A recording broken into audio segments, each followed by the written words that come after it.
삶은 10%가 일어나는 일이고 나머지 90%는 그것에 대한 반응이다라는 개인 제목을 가지고 우리 하나님 말씀 나누도록 하겠습니다. 인생의 롤모델로 또는 신앙의 롤모델로 우리는 대부분 다윗을 꼽습니다. 다윗이 인기가 최고죠. 하나님께서도 인정한 인물이어서 지상계 천상계를 통틀어서 가장 훌륭한 인물로 우리는 다윗을 먼저 떠올리게 됩니다. 그런데 다윗이라는 인물에게는 명함이 분명하게 존재합니다.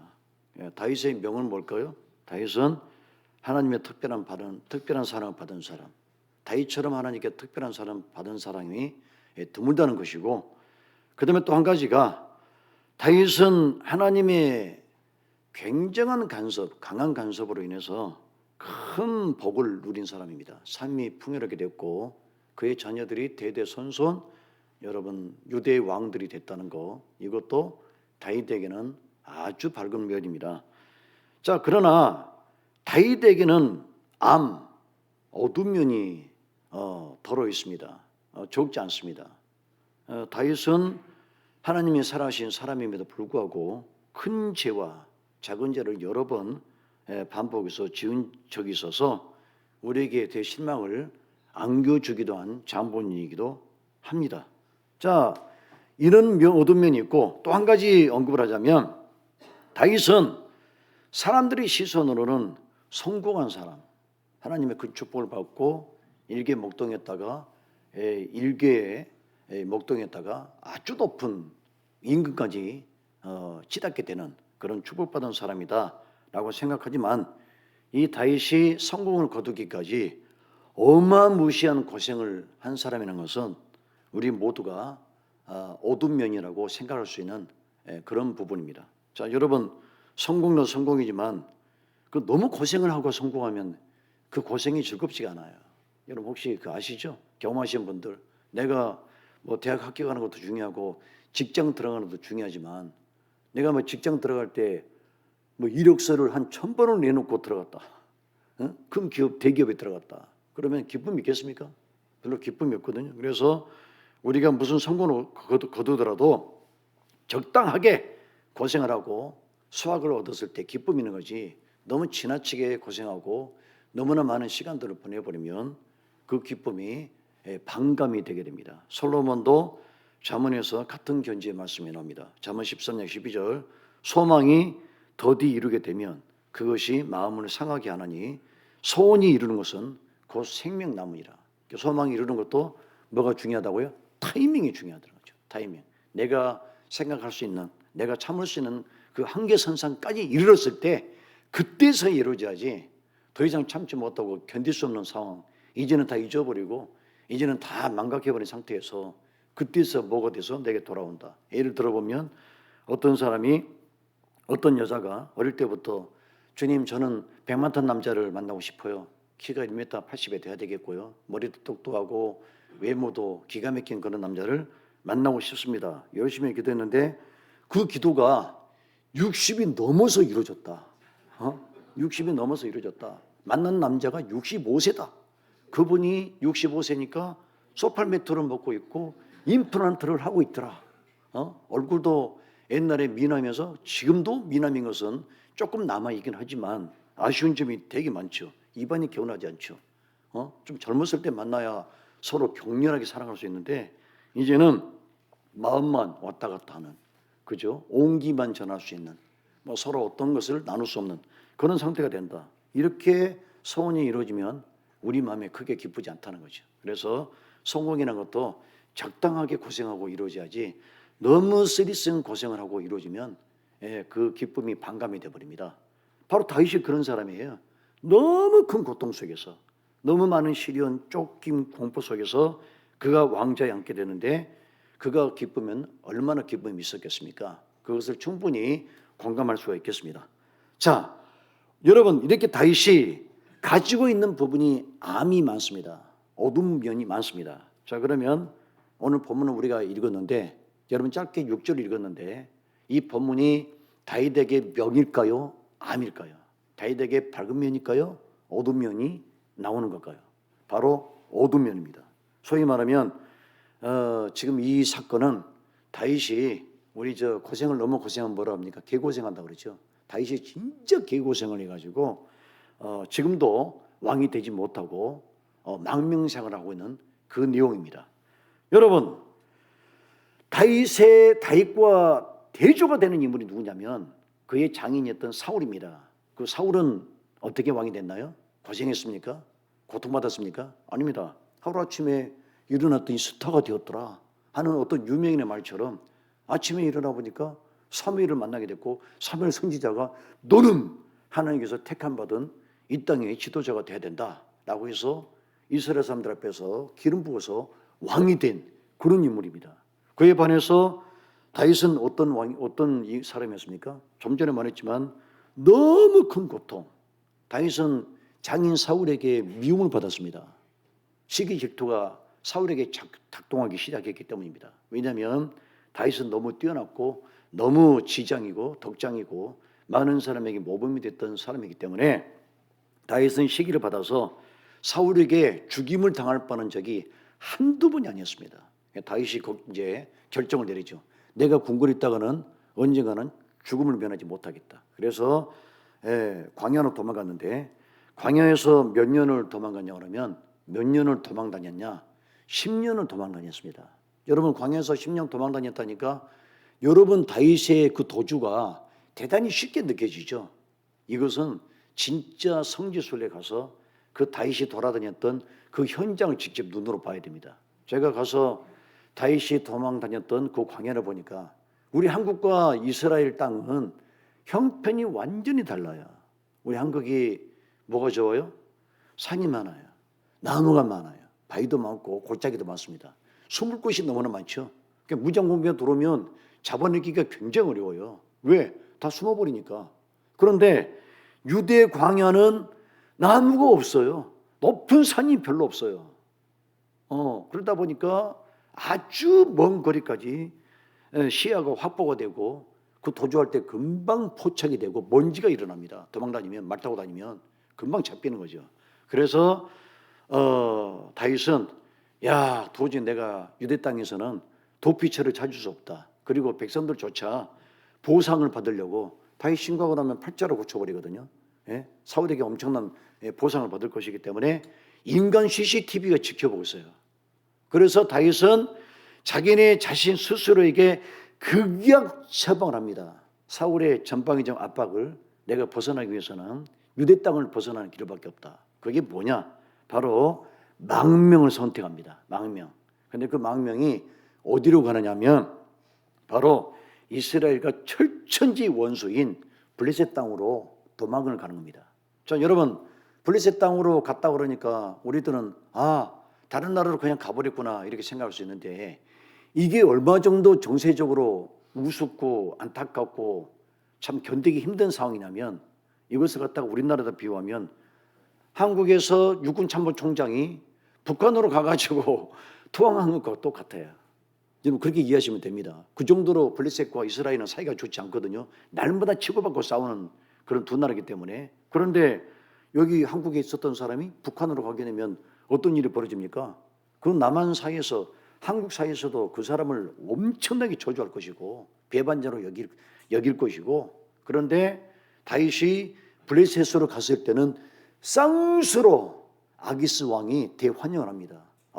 우리 다장군 잘 왔다고 너무 반갑다고 내가 올 줄 알았다고 내가 당신 얘기 너무 많이 들었는데 이렇게 훌륭한 장군 제갈 공명 같은 사람이 내 휘하에 들어온다는 것은 영광이라고 생각한다고 그러면서 아기스 왕이 굉장히 기뻐서 좋아합니다. 문제는 그 아기스 왕 옆에 있던 고관 대적들 그 사람들도 높은 사람들이 있을 것이고 방백들도 있을 것이고 여러 이해관계를 달리하는 사람들이 있을 것이거든요.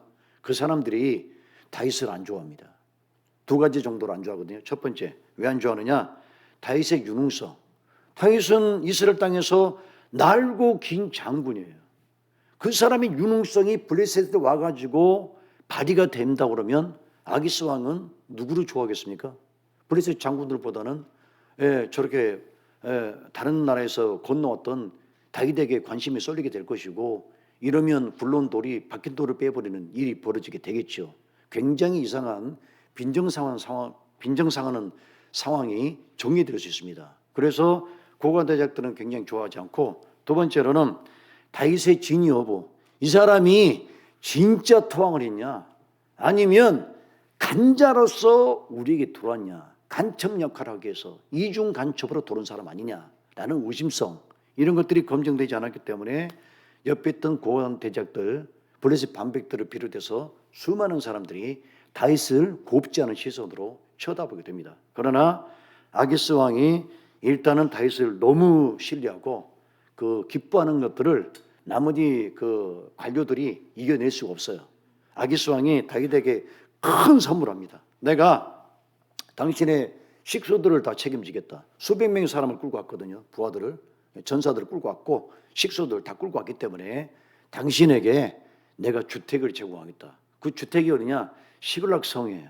시글락성 하나로 통째로 줄 것이고, 그 다음에 당신들이 먹고 살 수 있는 식량과 이 모든 것들을 다 제공하게 될 것이다. 이런 엄청난 혜택을 다윗에게 약속을 하거든요. 그러면 다윗은 아기스 왕에게 여러분 무엇을 보여줘야 되겠습니까? 무엇을 보여줘야 됩니까? 본인이 받았던 그 넉봉에 반대되는 어떤 충성심을 보여줘야 됩니다. 내가 식던 줬던 블레셋에 왔기 때문에 일단은 내가 이스라엘의 간자가 아니라는 사실을 보여줘야 되는데, 그것을 보여줄 수 있는 유일한 길이 있어요. 행정적인 어떤 능력을 발휘해서 뭐 요셉처럼 행정을 잘해가지고 아기스에게 거기 만족감을 줄 게 아니고, 다윗은 장군이기 때문에 전쟁터에서 이겨서 아기스 왕에게 전공을 돌리는 것, 이것밖에 그 은혜를 갚을 길이 없거든요. 그런데 이 사람이 진짜 전쟁에서 은혜를 갚으려고 그러면 어떤 전쟁에서 해야 되겠습니까? 이스라엘과 전쟁에서 해야죠. 본인이 그 나라에서 왔기 때문에 그래야만 누명을 벗죠. 이 사람은 충성된 사람이고 진짜 우리나라로 토항에서 들어온 아주 유능한 장군이다. 이것을 입증할 수 있습니다. 그래서 이스라엘과 블레셋의 전면전이 일어났을 때 다윗이 투입이 돼서 전공을 세워야 되는데 하필이면 그날이 오고야 말았습니다. 그 전투가 바로 아벡 전투예요. 아벡 전투가 일어났는데 이때 블레셋 모든 군인들이 다 출정을 하거든요. 그리고 다윗도 자기 부하들을 수백 명 데리고 거기에 출정을 했는데 우리 하나님은 참 놀라우신 하나님이에요. 놀라우신 하나님이에요. 여러분, 다윗이 여기서 출정을 해가지고 이스라엘 백성들을 대상으로 자신의 나라의 사람들을 죽였다. 뭐 그 사람이 100명이 되든 1000명이 되든 아니면 1명이 되든 다윗이 자신의 민족을 적군의 입장에 서서 죽였다. 앞으로 어떤 일이 벌어질까요? 다윗은 절대 자기 나라 못 돌아가요. 돌아가서 왕이 될 수가 없어요.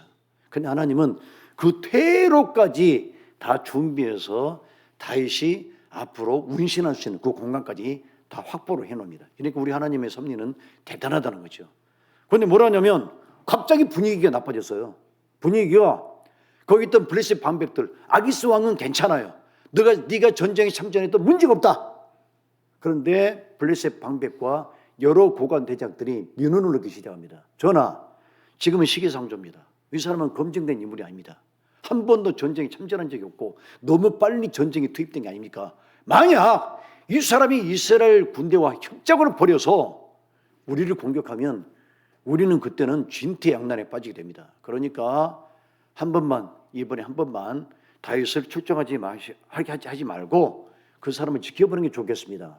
아기스 왕이 가만히 생각해 보니까 블레셋 방백 5명에 대해서 의견을 무시할 수도 없고, 그리고 또 고관 대적들의 여러 가지 이 고견을 무시할 수 없고, 그래서 다윗을 집으로 돌아가라고 명령합니다. 안 되겠다.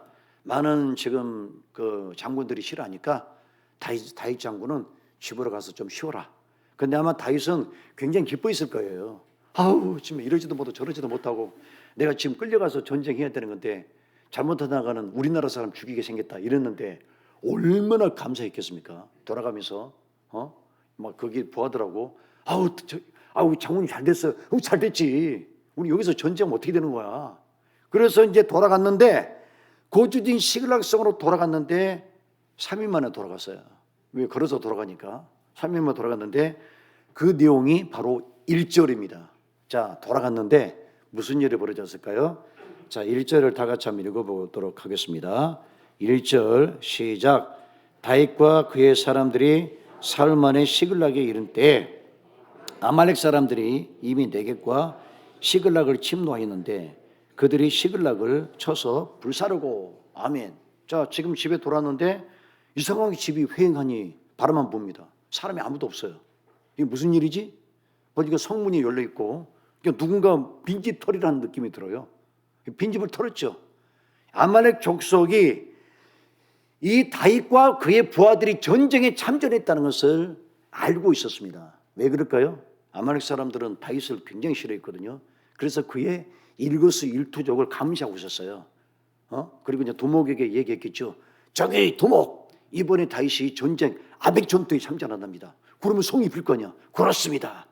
그러면 부하들 다 모아라. 이번 기회에 가서 우리가 싹 다윗에게 보복도 하고 그리고 그동안의 소름도 갚고 그리고 뭔가 전리품도 가져오고 이렇게 이제 마음을 먹었던 겁니다. 그래서 아말렉 족속이 쳐들어가 가지고 완전히 모든 이제 남아있던 뭐 귀중품들은 가져갔겠고 그리고 여성들, 노약자들까지, 아기들까지 다 끌어가게 됩니다. 왜 끌어갔을까요?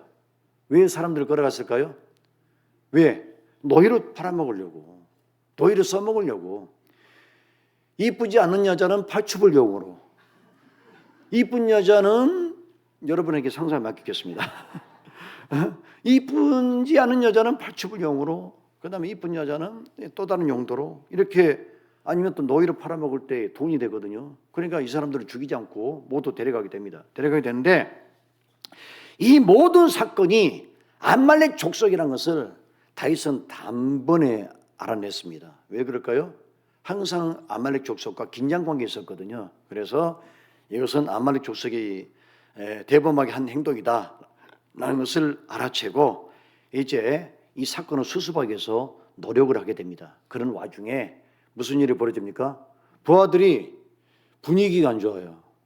부하들이 아말렉 족속을 빨리 가서 잡아서 우리 식구들을 데리고 옵시다 이런 분위기가 아니고 다윗에게 원망을 하는 분위기로 바뀌게 됩니다. 여러분, 사람들은 얼마나 무서운지 아십니까? 여론이라는 것은 금방금방 바뀌어요. 오늘 좋고 내일 바뀌어요. 오늘 나쁘고 또 내일 좋아요. 그러니까 우리는 너무 여론에다가 마음을 두지 않는 게 좋습니다. 사람이라는 존재는 저속으로 마음이 바뀌거든요.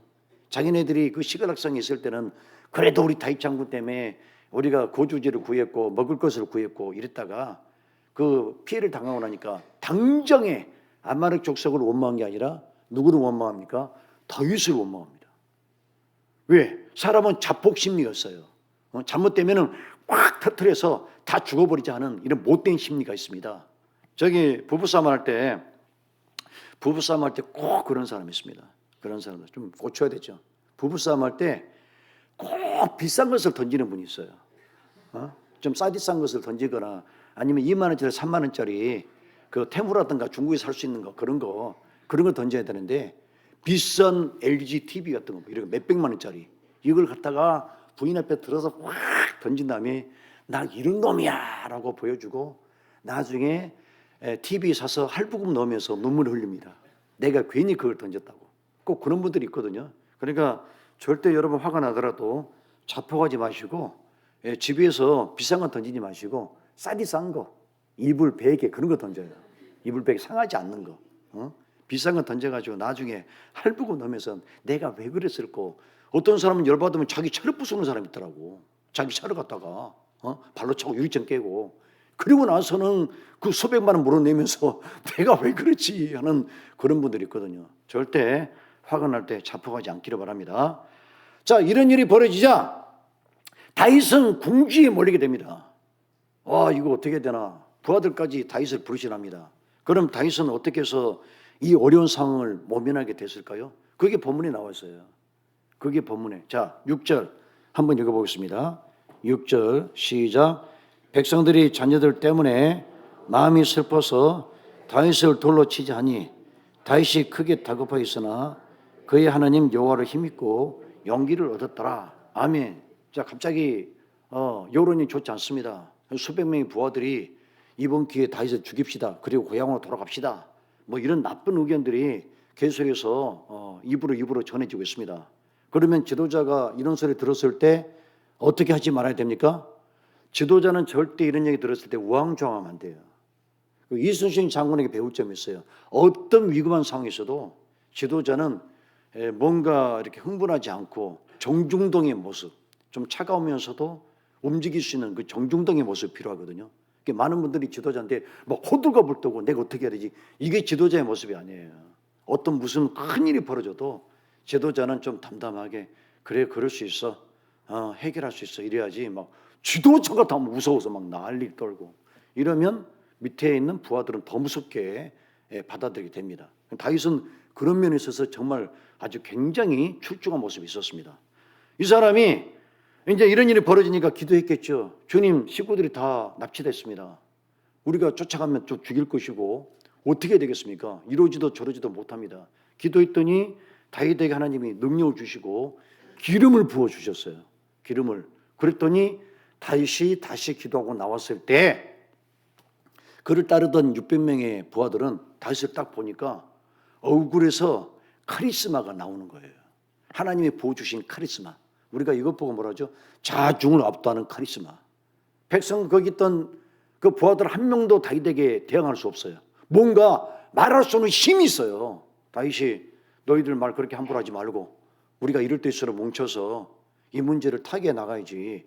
왜 그렇게 못된 말들을 일삼느냐. 그냥 한마디로 전곡으로 찌르서 일침으로 그것을 잠재우고 그리고 문제를 해결했다는 겁니다. 이것이 바로 다윗의 명이에요. 이것이 바로 다윗의 명. 우리가 닮아갔죠. 자, 여러분, 이 다윗의 모습을 보면서 저는 문구 하나를 떠올리게 됐습니다. 그 명언 하나를 이렇게 보다 보니까 이 사건과 딱 들어맞는 명언 하나가 제 눈에 들어왔습니다.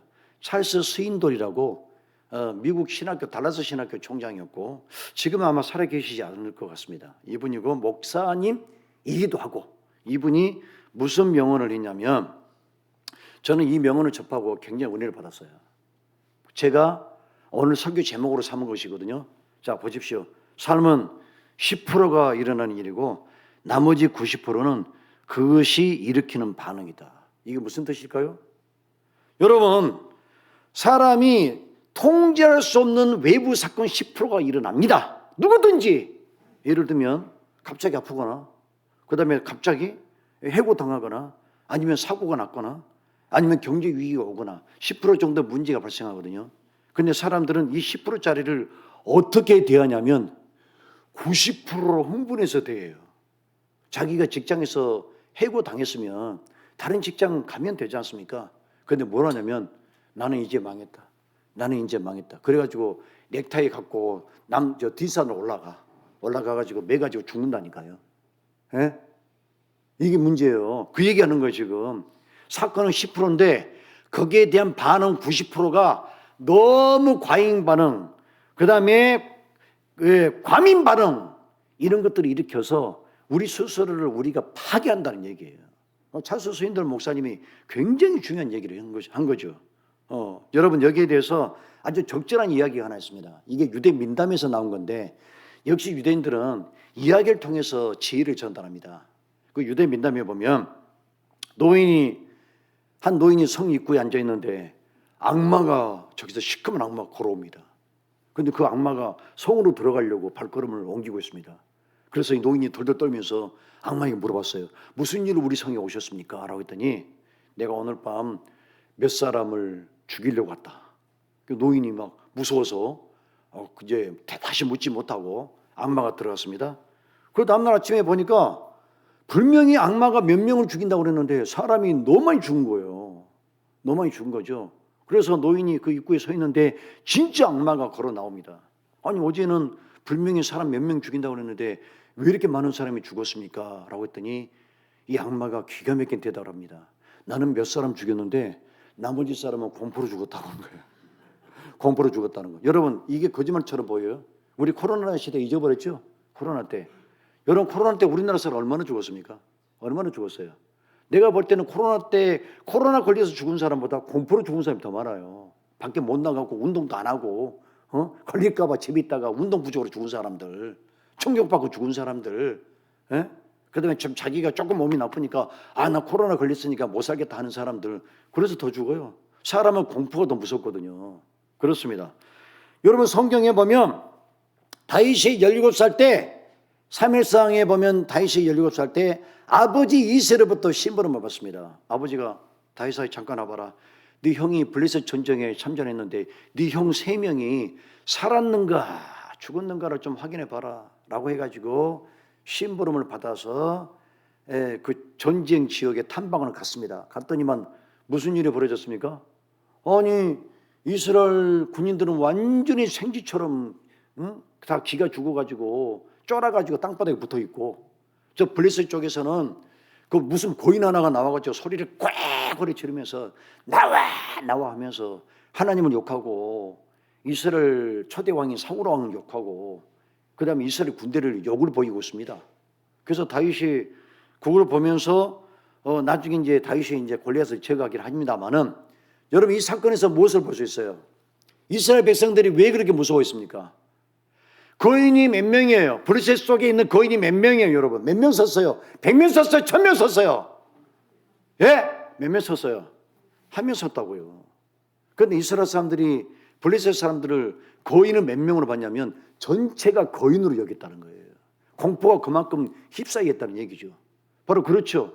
문제는 10%인데 우리가 반응하는 것이 90%를 반응해서 문제를 더 키우는 거예요. 더 키우게 만들고 더 난리가 나게 만들고, 조금 아프니까 무슨 암인가 보다 이렇게 이렇게 부정적으로 생각하면서 달라드는 거죠. 여러분 동물들이 실제 싸우는 장면을 보십시오. 동물 다큐멘터리 보십시오. 곰은 4발로 기어다니다가 상대를 만나지 않습니까? 일어서요. 일어서서 덩치를 크게 보여줘요. 자기 덩치를 크게 부풀려요.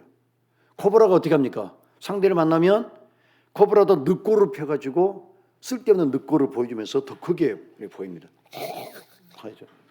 막 물어버린다고. 오늘 잠자는 사람 물어버릴 거예요. 네? 이렇게 그렇습니다. 바로 그거예요. 이게 마귀의 전력과 전혀 다르지 않아요. 마귀도 그렇거든요. 그 양상을 띠거든요. 작은 것을 더 크게. 야, 너 큰일 났다. 하나님은 너 안 도와줘. 네? 너 큰일 났어. 성경 누가복음 22장 31절 32절에서 예수님께서 베드로에게 이렇게 말씀하십니다. 시몬아 시몬아 보라 사단이 밀가부를 듯 하려고 너희를 청구하였으나 그러나 내가 너희를 위하여 내 믿음이 떨어지지 않기를 기도하였노니 너는 돌이킨 후에 내 형제를 굳게 하라. 사단이 베드로에게 뭐라고 말합니까? 야, 예수님 때문에 진짜 네 팔자가 펼까? 네 운명이 바뀔까? 매일 의심하게 만들었죠. 진짜 저분이 메시아가 맞을까? 이렇게 부풀리게 만들었죠. 주님은 그래서 베드로가 믿음이 떨어지지 않도록 늘 중보기도를 해줬다는 겁니다. 그래서 마귀가 지금도 그렇게 만들어요. 우리를 어떤 사건이 딱 터지면 너는 안 돼. 우리 자녀가 무슨 문제를 일으키지 않습니까? 끝이야. 네 자녀에게 더 이상 기대하지 마. 너는 영원히 불행 속에 살게 될 거야. 마귀는 이런 식으로 우리에게 사건을 부풀려서 우리가 기도가 목구멍 속에 나오지 않도록 그렇게 우리를 압박한다는 거예요. 압박한다는 겁니다. 여러분 좀 더 깊이 생각해야 될 것은, 자, 인생의 사건은 10%입니다. 10%죠. 그런데 부풀려진 게 몇 프로라고요? 90%예요. 그러면 10%, 실제 사건 10%는 우리가 컨트롤할 수 없겠지만 나머지 90%는 우리가 컨트롤이 가능하다는 거예요. 이 10%를 내가 작게 여기면 10%가 되는 거고, 여기에 서 화들짝 놀라고 소스라치게 놀라면 이게 90%, 100%, 200%까지 늘어나게 됩니다. 그러면 이것은 누가 통제할 수 있습니까? 우리가 통제할 수 있다는 겁니다. 근데 다윗이 바로 그걸 보여준 거예요. 지금 보십시오. 망명했죠. 그 다음에 식구들 다 납치돼 버렸죠. 부하들은 자기 죽인다고 그러죠. 삼중고에 삼연초가 있거든요. 그럼 다윗이 이거를 갖다가 200%, 300% 크게 봤다 그러면 다윗은 뒷동산에서 아마 자결 했을지도 몰라요. 나는 더 이상 도망갈 곳이 없다. 그런데 다윗은 무릎 꿇고 기도하면서 하나님께 힘을 얻고 이것을 줄였어요. 그래, 가서 잡아오면 되지. 가서 전쟁에서 다시 끌어오면 되지. 그리고 문제를 해결하게 됩니다. 여러분이 갖고 있는 그 문제를 부풀리지 않기 위해서 항상 이것을 기억하십시오. 이 5가지 단어를 사용하지 마십시오. 오늘부터. 머릿속에 이 5가지 단어를 절대 기억하지 마세요. 첫 번째 늘, 두 번째 절대, 세 번째 전혀, 네 번째 다, 다섯 번째 아무도. 왜 제가 이 5가지 단어를 열거하느냐? 자, 들어보십시오. 늘 안 됐어. 두 번째 절대 안 됐어. 세 번째 전혀 안 됐어. 다 안 됐어. 아무도 안 됐어. 그러니까 이 5가지 쓰지 말라고요. 이게 아무도 안 됐어. 그거 안 될 거야. 우리 집에 아무도 안 됐어. 안 될 거야. 나는 늘 안 됐어. 안 될 거야. 그죠? 뭐죠? 사건을 부풀리는 거예요. 부풀리는 거죠. 그러니까 못 나오는 거죠. 그 수렁 속에서 묵혀 사는 거죠. 계속 그 사람은 그 인생 급발절대로 살다 죽는 거예요. 예? 여러분, 우리가 정정씩 예수 믿지 않지만 그런 사람들한테 배워야 될 점이 있다니까요. 이 사람 해봤자 하면서 하는 것처럼. 그죠? 예, 배울 점이 있어요. 이 사람 예수만 믿었으면 완벽한 사람이에요. 예수님을 믿지 않아서 그러지. 그럼 예수님 믿으면서도 배포가 없고 믿음이 없어가지고 맨날 뭐 우리는 마귀의 밥이다 그러고, 벌벌 떨고, 뭐 마귀가 역사한다 그러고. 요즘에 저도 막 꿈에 마귀가 무지하게 나타나요. 그러니까 우리 교회 오는 마귀들은 이상하게 단체전으로 오더라고요. 단체전으로. 다른 교회는 개인전으로 오는데 우리는 얼마나 큰 마귀들이 오는지, 아니 무슨 군단이 오는 것 같아요. 무섭죠? 그런 거 볼 때마다 우리는 넌 안 되는가 봐. 절대 안 되는가 봐. 전혀 안 되는가 봐. 다 안 되는가 봐. 아무도 안 되는가 봐. 이 생각이 머릿속으로 꽉 밀려오거든요. 그걸 지금 이기는 작업을 하고 있어요. 주님, 저는 됩니다. 저는 됩니다. 내가 이것을 이길 수 있다면 절대 우리는 이 삶 속에서 패자가 되지 않습니다. 여러분, 이런 단어들을 자꾸 사용하면 골리앗은 한 명인데 아까 이스라엘 백성처럼 전체가 골리앗처럼 보입니다. 전체가 나를 둘러싸고 있는 것처럼 보이고 나는 완전히 수렁 속에 빠져 있는 것처럼 착각을 하게 돼요. 그러니까 지금부터 절대 우리가 다윗에게서 배워야 될 명이 뭔가요? 다윗은 큰 문제를 더 크게 보지 않았다. 이것을 그대로 받고 기도하면서 용기를 얻어서 하나님의 능력으로 이 문제를 해결했다라는 것입니다. 우리 모두가 이 다윗의 밝은 면을 닮아가서 승리하는 한 주가 될 수 있기를 주의 이름으로 축원합니다. 기도하겠습니다. 자비하신 아버지, 오늘날 한국 사람들은 성질이 급합니다. 아버지가 직장을 잃었는데 온 가족과 함께 집단 자살을 합니다. 오늘날 우리 한국 사람의 성향과 극단적인 기질들을 보여줍니다. 주님, 어떤 사람은 100번 넘어졌어도 일어나서 자신의 인생을 자랑하고 많은 사람에게 힘을 불어넣는 사람이 있는 반면에 단 한 번의 넘어짐으로 일어나지 못하고 인생을 포기하는 사람들이 얼마나 많습니까? 오늘날 한국 땅의 이 젊은이들을 보십시오. 배포도 없고 용감도 없고 용기도 없고 도전할 마음도 없고, 주님, 이렇게 나약한 민족이 되어버렸습니다. 하나님을 떠나면 우리가 갖고 있는 의지와 결단으로는 이 어려운 세상을 이겨낼 수 없습니다. 다윗은 밝은 면이 있었습니다. 다윗처럼 고생한 사람이 있습니까? 다윗처럼 아픔을 겪은 사람이 있습니까? 그러나 다윗은 주님을 의지해서 그 사건 10%를 90%로 반응하지 않았습니다. 주님께서 이기게 하실 것을 믿고 믿음으로 나가며 큰 열매를 맛보게 됐습니다. 우리가 다윗의 그 밝은 면을 닮아가는 거룩한 종들이 다 될 수 있도록 함께하여 주시옵소서. 예수 이름으로 기도합니다. 아멘.